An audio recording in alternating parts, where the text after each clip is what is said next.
Hola, soy Narina Y yo soy Eneas. y somos estudiantes del tercer año del Profesorado para la Educación Inicial IES San Bernardo Chaco. ¿Sabes cómo fue la constitución del sistema educativo nacional en Argentina? Vení, te invito a recorrerlo. Vamos a dar un recorrido sobre lo que fue la cultura y educación en la América precolombina y en la colonia. Pero, ¿qué es la América precolombina? Cuando se habla de América precolombina, nos referimos a la América indígena, que estos estaban asentados en civilizaciones simples y complejas, antes de la llegada de los españoles. Los pueblos precolombinos presentaban distintos tipos de educación, comenzando desde una educación del pueblo, que aprendían mediante el trabajo, los rituales y las costumbres, hasta pequeñas instituciones donde se transmitían ideas, creencias, ciencias, etc., pero que solo eran aptas para algunos privilegiados. Y ahora bien, ¿qué fue la América colonial? Fue el orden que establecieron los españoles luego de haber conquistado y sometido al pueblo americano. Con su llegada, la educación de los pueblos precolombinos tomó otro rumbo por sometimiento. Por lo tanto, quien educa será el español, y quienes deben aprender serán los pueblos sometidos de las colonias. En la clase número 2, Formación del sujeto independiente, vimos los principales aportes a la educación de Simón Rodríguez, Mariano Moreno y Manuel Belgrano. Para el pensador liberal Simón Rodríguez, lo esencial fue promover la escuela pública y la educación popular. Mariano Moreno le daba importancia a la libertad de escribir y pensar, como también el derecho a la información por parte del pueblo y de las provincias. Este tenía un pensamiento sumamente liberal y profesaba el amor por la patria. Entre sus grandes acciones en el plano educativo podemos destacar la creación del periódico La Gaceta, la biblioteca pública y el contrato social de Roseau. Y por último, Manuel Belgrano se preocupó por la educación de las mujeres, siendo que en Buenos Aires contaba solo con una escuela pública para ellas, mientras que otras recurrían a maestros particulares. También aportó dinero para la creación de las escuelas en distintas ciudades.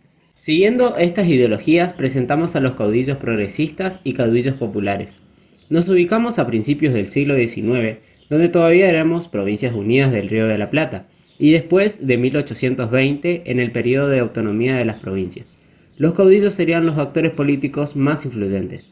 Refiriéndonos a los caudillos conservadores, podemos mencionar a Facundo Quiroga y Juan Manuel de Rosas, quienes querían tener una estructura educativa similar a la del orden colonial. Distintamente de los caudillos liberales, se encuentran Artigas, Bustos, López, Alejandro y Félix Heredia, Molina, Ferré, Ramírez y Urquiza, quienes comenzaron a diferenciar las creencias religiosas de la educación y avanzaron hacia un modelo educativo donde se implementó la instrucción pública, la obligatoriedad y la gratuidad.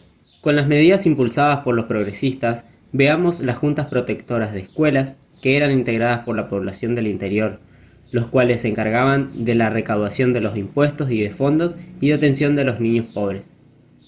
La generación del 37 eran jóvenes liberales que propugnaban las ideas de progreso y democracia, pero para ello debía estar apartado la religión del Estado.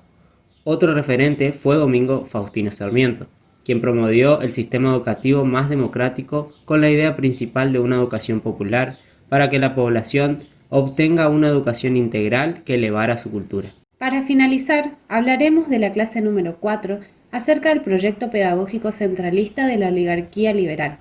Esto sucede durante las presidencias de Mitre, Sarmiento y Avellaneda, donde se van a encargar de cuestiones referidas a la organización de la educación y planificación del país. Vamos a tener dos orientaciones de la educación. Por un lado, la formación enciclopédica y por el otro, la formación práctica. También, en estos periodos de presidencia se sancionaron las siguientes leyes. Ley de subvenciones escolares, donde el Estado Nacional se responsabilizaba con una coparticipación para los gastos en materia educativa. Ley de Educación Común de la Provincia de Buenos Aires. Se estableció la educación común, gratuita y obligatoria. Estas leyes fueron los inicios del sistema educativo, el cual aún no existían, pero solo faltaba que la legislación las unifique. También vimos la República Conservadora.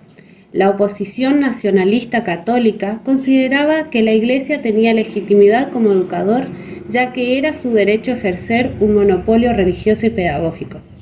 Roca, durante su presidencia, dio continuidad al proyecto de las provincias, sancionando la Ley de Educación Común 1420 y la Ley 1579 universitaria o Ley Avellaneda. Y por último, la Ley Lainez. Se sancionó durante la presidencia de Quintana. Y así concluimos las 4 clases del primer eje. Te damos las gracias por ver nuestro video y por acompañarnos. Hasta la próxima.